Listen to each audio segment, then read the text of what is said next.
Alright, ini adalah video ke-6 tentang belajar Asana dari nol untuk pemula.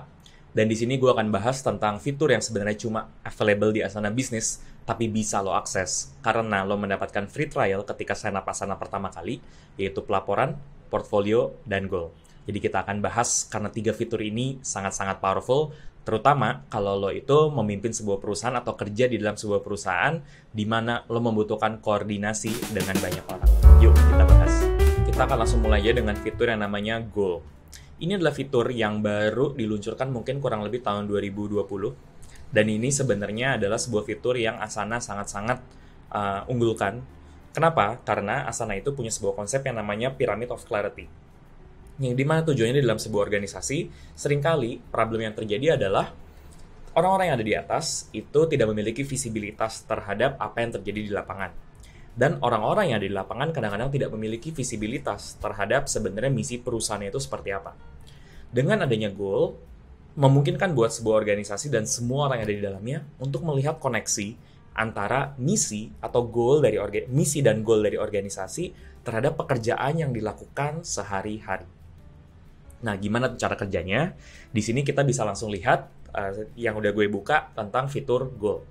Nah, di sini ada beberapa pilihan. Yang pertama itu akan munculnya di sini goal dari tim, gitu ya. Dan ini karena gue pakainya Asana yang pribadi, gitu, jadinya nggak ada. Biasanya ada satu lagi namanya goal buat perusahaan, dan itu jadinya bisa kelihatan lagi satu level yang lebih tinggi. Tapi di sini adanya goalnya tim. Di sini ada misi, boleh ditambahin misi perusahaan atau misi dari tim. Di sini juga ada message yang pengen yang bisa ditaruh. Baru di sini kita bisa menambahkan goal. Misalnya goal yang kita tulis di sini adalah mengakuisisi 1000 customer pelanggan baru. Pemilik goalnya Vicario, periode waktunya mau dibaginya berdasarkan quarter atau berdasarkan half, itu juga bisa, atau tahun, boleh. Mau dibikin public, mau dibikin private, boleh, tapi biasanya by default dibikin public karena tujuannya adalah supaya lebih banyak orang yang paham. Terus siapa lagi yang mau ditambahin? By default gue masukin si Vicario Gmail, dia kira-kira bisa mengubah goalnya atau cuma bisa komentar. Let's say kita taruh cuma bisa komentar. Di sini kita bisa pilih apakah goal ini akan diupdate secara manual atau otomatis. Gue personally lebih suka untuk menggunakan secara manual supaya kalkulasinya itu bisa lebih akurat. Karena seringkali kalau otomatis itu dia mengagregasi dari project-project atau sub goal yang ada di bawahnya yang menurut gue kadang-kadang masih perlu diperbaiki lagi lah secara akurasinya seperti apa. Tuh, makanya gue juga lebih suka pilih yang manual. Di sini kita bisa pilih gitu. Karena tadi misalnya di sini mengakuisisi 1000 pelanggan baru, kita bisa pakai angka. Misalnya nilai saat ini pelanggan baru kita cuma ada 200, terus target kita itu ada 1000. Ini kita simpan goal. Nah, di sini kita udah punya goalnya, udah kelihatan ya. Dan mantepnya lagi, di sini kita bisa melakukan status update sama seperti yang kita lakukan tadi di dalam sebuah project. Sama di sini kita bisa masukkan status update secara kualitatif ya, misalnya dengan memilih yang ini, misalnya kayak tadi ya, kita posting. Dari posting kita bisa lihat history dari status update-nya tuh. Dan dari sini kita bisa nambahin lagi sub goal. Nah, ini powerful banget karena biasanya dari goal yang paling tinggi ada goal lagi yang ada di bawahnya. Misalnya goal yang ada di bawahnya ini adalah kita ini ingin buat goal baru gitu ya. Kita buat goal baru. Goal barunya itu adalah membuat tadi ya, kalau nggak gue pakai aja yang udah ada. Di sini gue bikin goal baru, bikin sub goal baru tadi, mendapatkan traffic sebesar 10.000 visitor per bulan. Gitu. Jadi kita bisa nyambungin goal sama sub goal. Nah, dari sub goal ini sebenarnya masih bisa kita sambungin lagi ke sub goal. Jadi setelah gue bisa 3 atau 4 layer gitu ya, sampai ke dalam. Tuh. Nah, tadi bagian di mana gue bilang ini bisa nyambung dengan kegiatan sehari-hari adalah ketika kita menambahkan di sini project atau portfolio. Nah, anggaplah di sini kita punya tadi ya, si project membangun website pribadi. Jadi kita bisa masuk ke sini. Nah, jadi enaknya adalah setiap orang bisa melihat gimana sih pekerjaan dia sehari-hari itu bisa connect sama goal yang lebih tinggi. Karena let's say misalnya gue adalah seorang project manager yang kerjanya membangun website. Di sini gue bisa lihat bahwa oh ternyata goal gue ini terhubung dengan sebuah goal yang namanya mengakuisisi 1000 pelanggan baru dan mendapatkan traffic sebesar 10.000 visitor.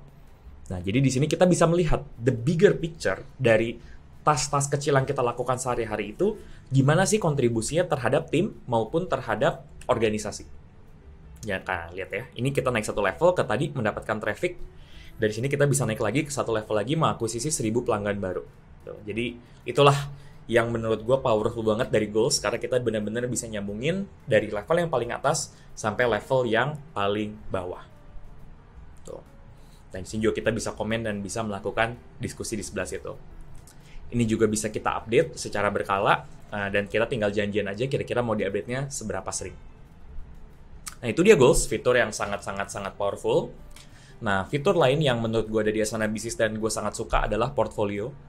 Portfolio itu adalah sekumpulan dari beberapa project yang kita masukkan ke dalam suatu cangkang. Gitu. Nah, portfolio ini bagus banget karena kenapa? Karena kadang-kadang kita ini memonitor beberapa project sekaligus, dan kalau misalnya kita itu menambahkan ini ke favorit ya, misalnya ada berapa project nih, kita masukkan 3 project ke favorit, ini kan kesannya jadinya banyak banget. Daripada kita masukin kayak gitu, mendingan kita bikin portfolio. Nah, enaknya apa? Bikin portfolio ini misalnya adalah portfolio pekerjaan Vicario.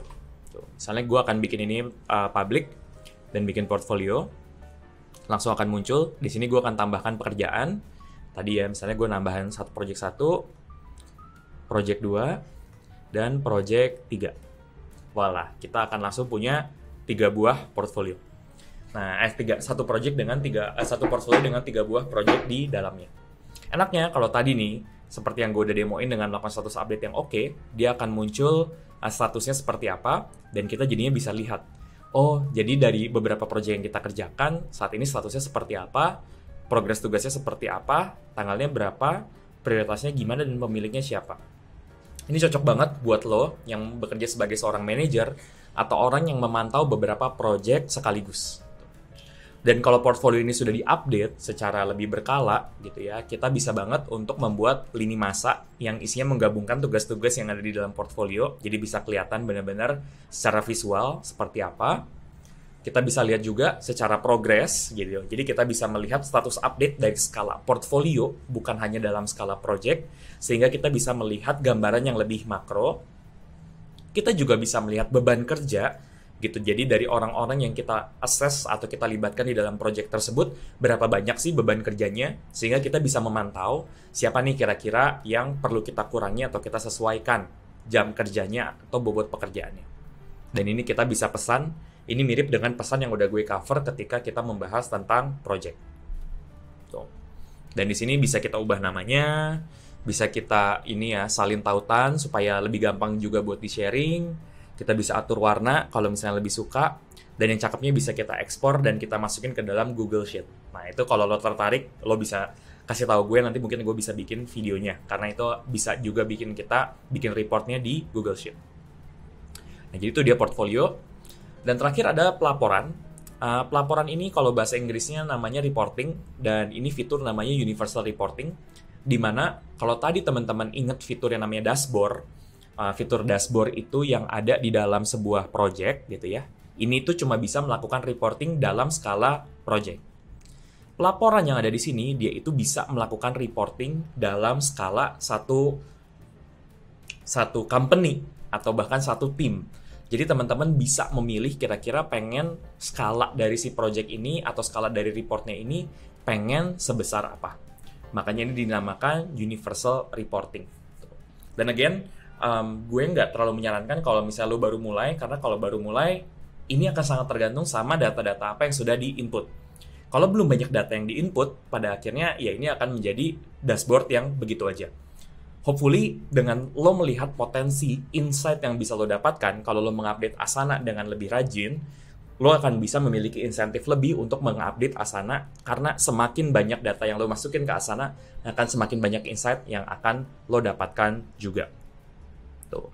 Ini bisa banget kita customize dan play around, tapi probably we can do that next time. Alright, itu dia akhir dari tutorial Asana untuk pemula.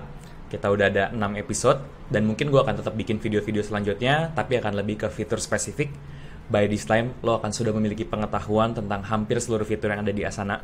Biarpun Asana itu tetap akan melakukan banyak fitur update, sehingga mungkin aja nanti gue akan bikin video-video lanjutannya kalau misalnya ada fitur baru yang mereka luncurkan. Kalau lo ada pertanyaan soal Asana, please silahkan tulis aja di komen, karena mungkin gue akan bikin video lanjutannya. Tapi for now, hopefully lo bisa mengeksplor Asana dengan lebih oke lagi. See you next time.